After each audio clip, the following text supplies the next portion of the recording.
बच्चों, आप कैसे हैं? उम्मीद कर रहे हैं आप अच्छे होंगे और पढ़ाई भी अच्छे से कर रहे होंगे। आज हम आपके लिए कक्षा 12 यानी क्लास 12 का कह देंगे इंग्लिश का सेंट्रल आइडिया लेकर के आए हैं, जो आपको 4 नंबर दिलाएगा। मैं आपको बता दूं, क्वेश्चन नंबर 9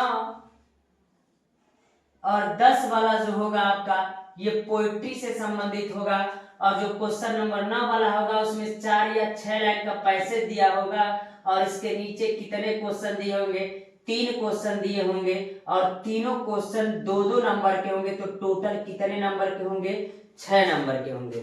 जब 6 नंबर के होंगे 9 नंबर वाले, तो जो 10 नंबर वाला रहेगा वह आपका रहेगा सेंट्रल आइडिया। और जो सेंट्रल आइडिया रहेगा वो कितने नंबर का रहेगा?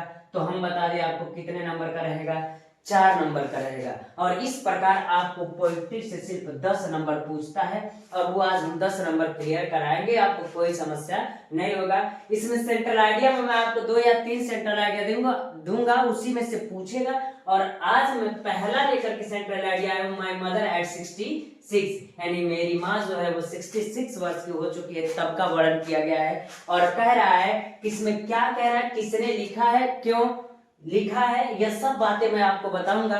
और इससे पहले आपको पता भी है कि इस पोयम में अगर हम कह दें तो एक जो पोएट रहती है यानी कमला दास जो रहती है, वह अपने माता पिता के घर से कोच्चि हवाई अड्डे पर जाती है, तो अपने माँ के साथ जाती है। तो उस स्थिति का वर्णन किया गया है। सबसे ज्यादा दिक्कत यहाँ से आता है बच्चों को कि हम स्टार्ट कहाँ से करेंगे, तो उस समस्या को आज हम दूर कर देंगे। तो सबसे पहले कहिएगा, जो पोयम का नाम है the poem my mother at 66, यानी जो पोयम है my mother at 66 composed by Kamala Das. Composed by Kamala Das यानी किसके द्वारा लिखा गया है? कमला दास के द्वारा लिखा गया है। इतना तो स्टार्टअप जान ही गए। अब अगला कह रहा है द पोयम, यानी यह जो पोयम है स्टार्ट विथ जर्नी, यानी एक जर्नी से स्टार्ट होती है। आप द पोएट माने कवि के, यानी कवित्री है इसमें, तो विथ हर मदर यानी अपनी माँ के साथ इस कहानी का, कहने का मतलब पोयम का स्टार्ट होता है। To Cochin on the morning, Cochin क्या है? एक जगह जहां पर हवाई अड्डा है। On the morning of last Friday, यानी पिछले शुक्रवार को की बात है, जब वो अपनी माँ के साथ कहाँ जा रही थी?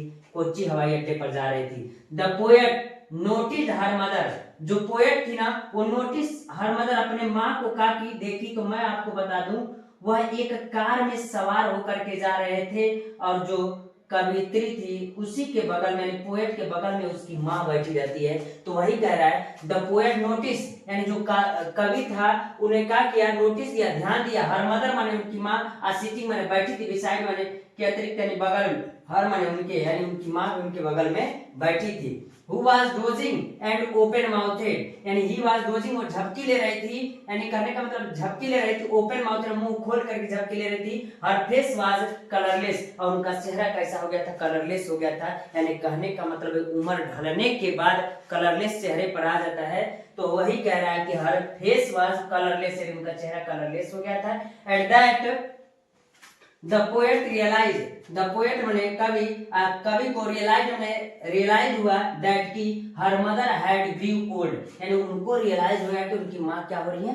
बुढ़ी हो रही है, यानी बुढ़ी हो रही है। देन माने तब द पोएट रीच्ड, देन माने तब द पोएट रीच्ड, कवि रीच माने पहुंच गए, एयरपोर्ट माने एयरपोर्ट पर, and standing for looked her mother, और खड़ा होकर उनकी माँ को क्या कर रहे थे? देख रहे थे। एंड माने और, द पोएट माने कवि ने, असेड मैंने कहा टू मीट, सुन, जल्दी ही क्या करूंगी? मिलूंगी।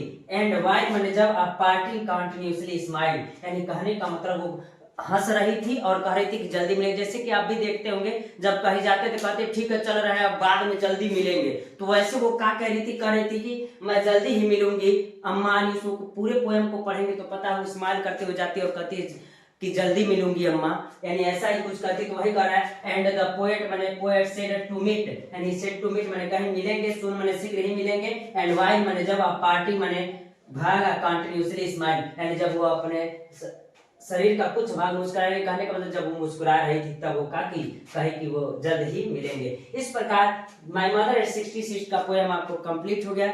इसको आज तैयार कर लीजिएगा, उसके बाद आपको बोर्ड पेपर में कोई समस्या नहीं होगा प्यारे बच्चों।